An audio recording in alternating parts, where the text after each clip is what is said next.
चाप के मुआ ही दे बका नदी बीच नहीं के डूबा ही दे बका DJ Gautam Raj को बनेगा और लगता कि चाप के मुआ ही दे बका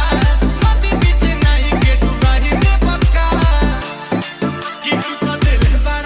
तू तो दिल बड़ा कस के हुआ कमर कर लच लच लच लच लच लच लच लच लच लच कमर कर लच लच लच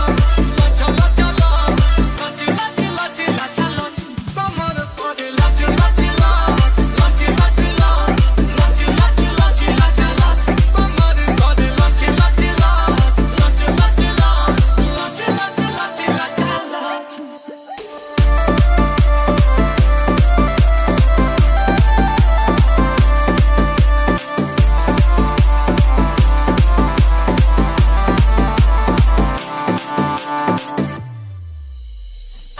सेतिया बनई खेले तहरा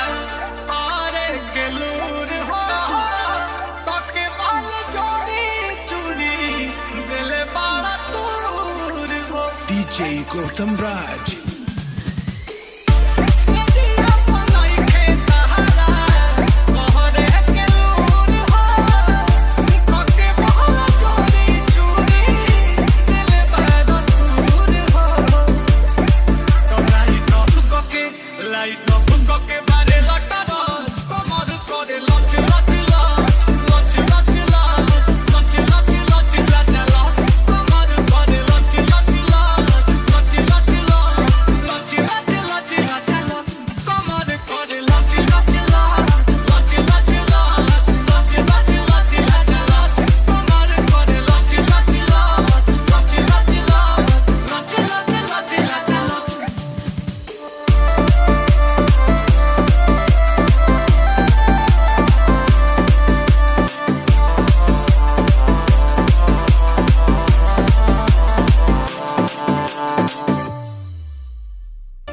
लेता रो जमाई हमारा आवत उघाई किसना दिखाए पड़ी लगता खताई DJ Gautam Raj ए